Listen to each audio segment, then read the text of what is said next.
I hadn't stepped foot in that office since Grandpa Merrick's health began to decline, and even now I only came because he made me promise.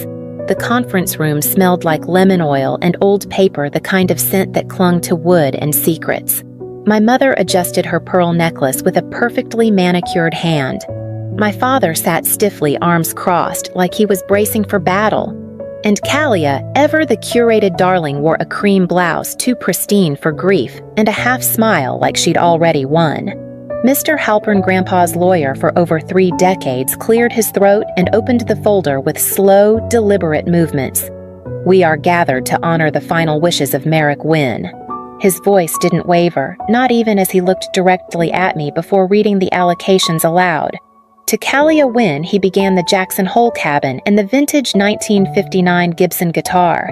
Kalia blinked, clearly expecting more.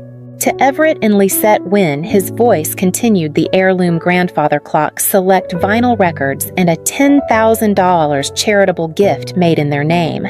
My mother made a noise between a scoff and a gag. "That can't be right." Mr. Halpern didn't flinch. He turned the next page. "To Serafina Wynne, my granddaughter, my confidant, he leaves his entire financial estate totaling $38,246,000.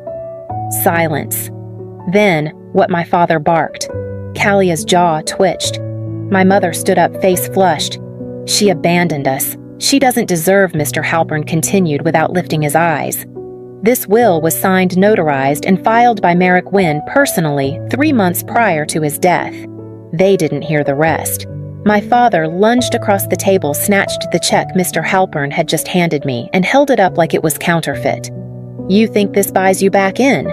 Before I could respond, he lit a match. The check curled and blackened as the fire danced along the edge. My mother ripped the envelope I'd held, tearing it until Grandpa's handwriting dissolved into shreds. "This is what happens when you betray your family," she hissed. I didn't move. I didn't beg. I just smiled. The kind of smile that doesn't reach your eyes but keeps you steady. Because what they burned wasn't what they thought, and what they never saw was the envelope still tucked inside my coat. The last real conversation I had with my father ended with him saying, "If you walk out that door, you don't walk back in." I was 19. I had just turned down a full ride to his alma mater's business program and enrolled instead in a small liberal arts college upstate to study visual design. He called it a hobby with delusions. My mother didn't argue. She just stood behind him with her lips pressed so tight they nearly disappeared. 3 weeks later, I came home for Thanksgiving and found my bedroom stripped bare. The desk, the bed, even the bookshelf with the notes Grandpa used to leave between the pages gone. In their place were 2 gray armchairs, a faux orchid, and a framed print of a lighthouse I'd never seen before. The door plate had been changed from Serafina to Guest Room A. Kalia passed me in the hallway and laughed. "Don't be so dramatic. It's not like you were using it." They didn't cut me off all at once. At first it was small things, missed birthday cards, unanswered calls. Then the rent check from my parents didn't show up. When I called to ask, my mother sighed and said, "Actions have consequences, Sarah. You wanted independence. Now you have it." I would have lost the apartment if Grandpa hadn't stepped in. He wired the exact amount 2 days later, no questions asked. After that, the money came in a quiet rhythm. Not too much, never flashy. Just enough to keep the lights on and the heat running. With it came letters in his shaky, elegant script. He never criticized me for leaving. He never asked me to come back. But in every line, there was something stronger than either he saw me. The last one I ever received arrived 3 weeks before he passed. It said only survival isn't weakness. It's the first proof of strength. I tucked that letter into my wallet and carried it through every job rejection, every silent holiday, every evening spent pretending I didn't care. I carried it still, even as the ashes of the fake check cooled on the table in front of me, and my hand slipped into my coat to touch the real envelope waiting there. The first thing I did when I got home was lock the door behind me and slip off my heels. My legs were trembling, but not from fear, more like exhaustion held in place too long. I laid my coat on the kitchen chair and pulled out the envelope Grandpa had given me a month before he died. He'd handed it over in a quiet booth at Hillstone Diner, wrapped in a cloth napkin like he was giving me a relic. "Don't open it," he said, "unless they burn it." And they had. I broke the wax seal and unfolded the contents slowly. A single check almost identical to the one that had turned to ash in front of me just hours earlier. The same number, same signature. But this one was marked in tiny red letters, "Non-negotiable copy." My fingers didn't tremble. I turned the check over and found a small USB drive taped to the back, along with a handwritten note in Grandpa's blocky script. "Let them burn it, then open the real file." I plugged it in. There was no loading screen, no password prompt, just a single folder labeled Inheritance, and inside it a PDF copy of a trust transfer form. It was signed, witnessed, and filed through a firm I didn't recognize. The account number ended in digits I'd memorized as a child, his birthday backwards. The funds were real. The transfer had already happened, weeks ago. The check they torched wasn't just a decoy, it was bait. I leaned back in my chair, the silence in my apartment thick as velvet. This wasn't about them anymore. It hadn't been for a while. Grandpa hadn't just trusted me, he'd planned for their reaction step by step. And now, so would I. The next morning, I tried to check my bank balance, part habit, part reassurance. The screen blinked once, then again, before an error message appeared. Account not found. I tried another card. Declined.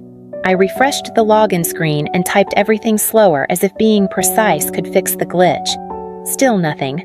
At first, I told myself it was a security lock, maybe a fraud flag from yesterday's events. But when I called the bank, the man on the other end of the line sounded hesitant. "I'm sorry, Miss Wynn," he said, tapping at keys I couldn't see. "Our system has your account marked inactive. Deceased, actually." My mouth went dry. "That's a mistake." He paused. "It was certified by the registrar's office. Dated 2 weeks ago." I hung up before my voice could crack. The DMV confirmed it an hour later. The woman behind the glass screen blinked at her monitor, frowned, and said, "You're flagged as legally deceased. Death certificate filed under your full name, Serafina Lisette Wynn." Her tone was flat, but her eyes flicked up to me with pity. "You'll need to file a correction. That process can take months." I didn't answer. I walked out into the cold, dazed, as if someone had peeled the edges of the world back and revealed that everything I thought was solid could vanish. Across the street, a woman stood still, half-shadowed beneath a row of bare-limbed trees. Her sunglasses were too large for the gray sky. She wore a pale blue silk scarf looped once around her neck, the same scarf my mother claimed the dry cleaners had lost 3 years ago. She didn't smile. She didn't look away. She was watching.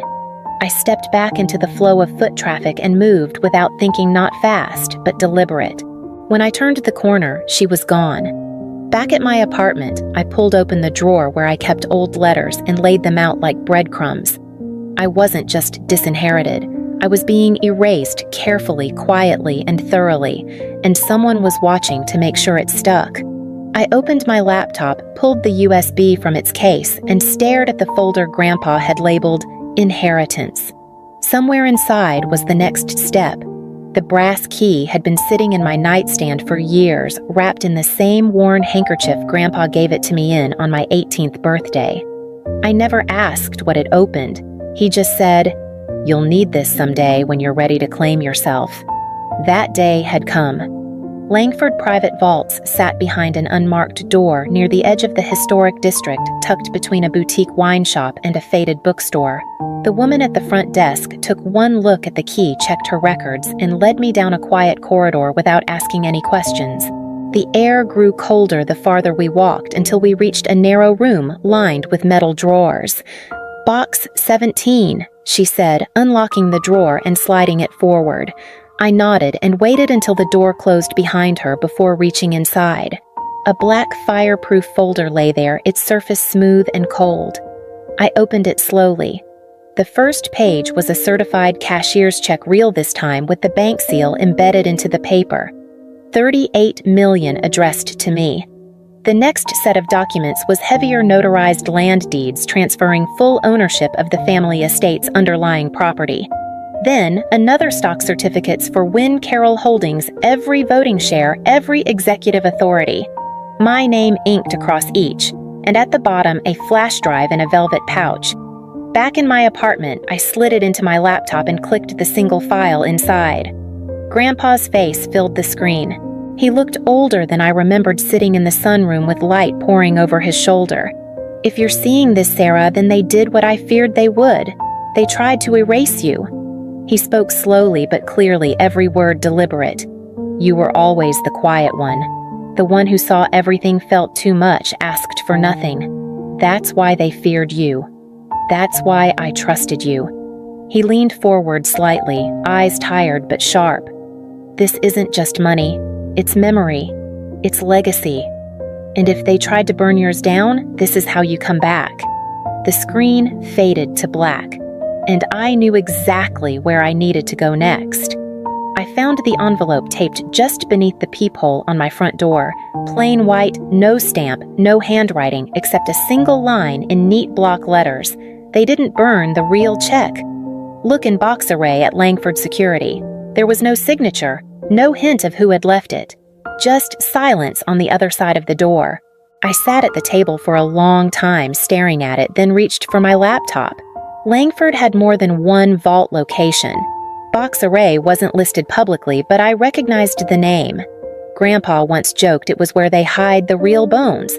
I logged into the estate email that had been created during the trust transfer and found a message I hadn't noticed before. The subject line was blank. The body just a sentence. They're not after the money, they're after the signature. Attached was a single document, an unsigned asset transfer form. At the top, Wynn Carroll Holdings. Below it, a second form, this one signed. My name was there, but the signature wasn't mine. They'd forged it. They were selling the company. I opened the company's internal dashboard and access Grandpa had set up months before. And there it was, transactions proposals, asset reassignment. Every move approved under my name, while my legal status remained deceased.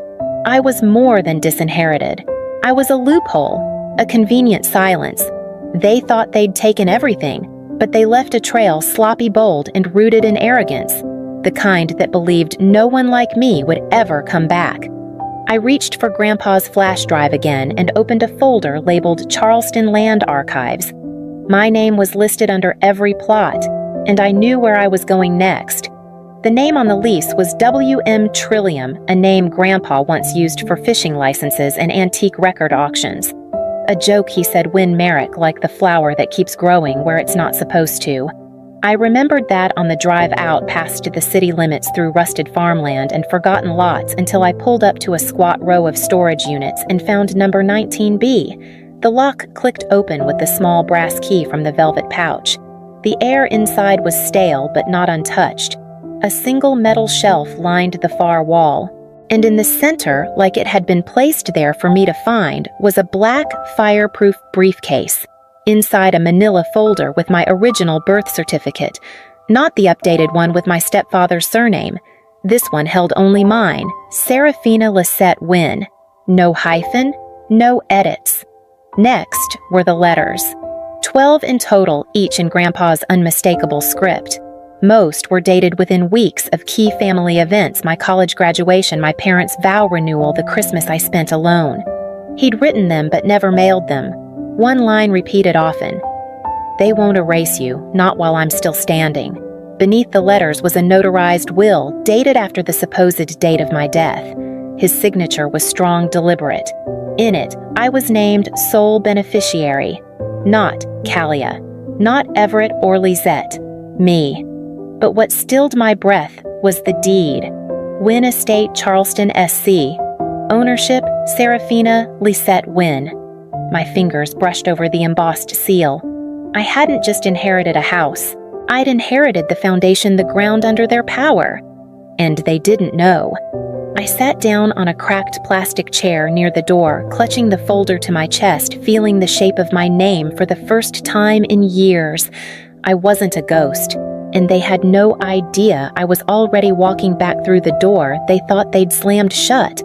Sylvia Orton didn't speak much when I handed her the briefcase. She just opened it, scanned the documents with sharp eyes, and said, "We'll move fast." There was no awe in her tone, just certainty, like she'd seen enough family betrayals to know when the paper trail held fire. We filed the challenge within 48 hours. The hearing was set for Monday. The courthouse smelled like waxed floors and old decisions. I wore black. Not for mourning, but because armor doesn't always clang. My parents arrived together, flanked by a young lawyer in a too tight suit and too loose smirk. Kalia trailed behind them, lips glossed, phone in hand. They didn't look at me. Judge Kinley presided, known for clipped sentences and a low tolerance for theatrics. When our case was called, he nodded toward Sylvia. She stood calm and deliberate. "We are here to contest the execution of the estate of Merrick Wynne," she said, "on grounds of forgery, coercion, and identity suppression." The opposing counsel rolled his eyes. "Your Honor, my clients are the documented beneficiaries. Any attempts to revise the will posthumously are not only unfounded, they're emotional." Sylvia tapped her tablet. "Your Honor, the deceased anticipated this." With a single click, the lights dimmed and the screen behind the bench lit up. Grandpa's face appeared. "If they're watching this," he said, "it means they tried to bury her." His voice was steady even. "Let the record show I changed the will knowingly, under no pressure. I made Serafina sole heir because she earned it, because she endured." The courtroom went still. Kalia's mouth opened, then closed. My mother paled. My father shifted like he was about to interrupt, but Judge Kinley raised a hand. "Enough." He turned to them, his voice cold.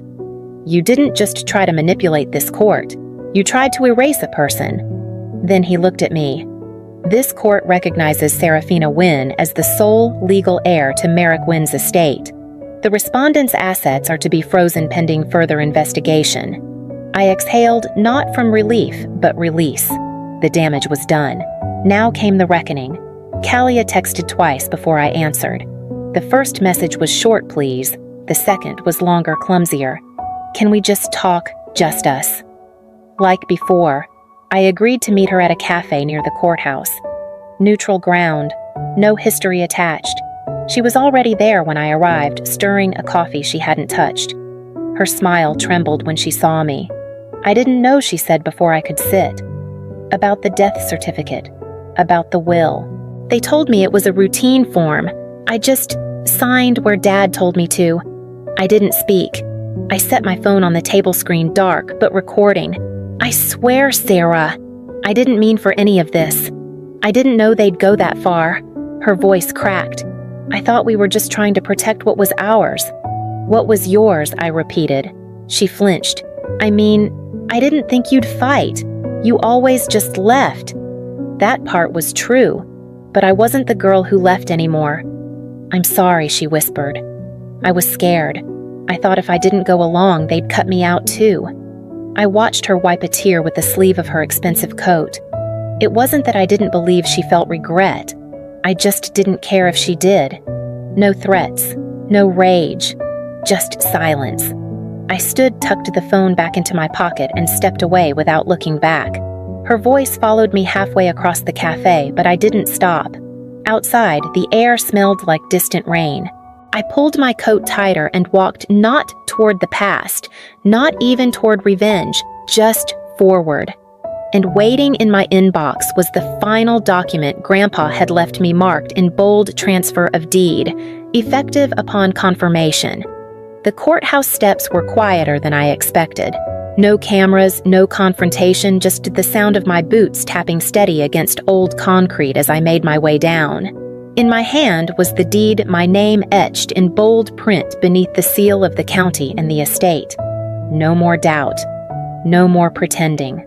I paused just before the last step and turned back, facing the building I'd fought so long to be heard in.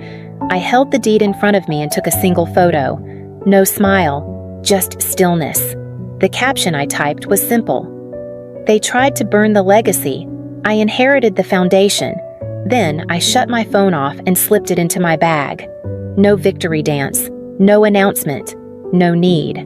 I walked 5 blocks in silence to the small brick studio I'd closed on 2 days earlier, a modest space with tall windows and scuffed floors tucked between a florist and a forgotten laundromat. It wasn't much yet, but it was mine.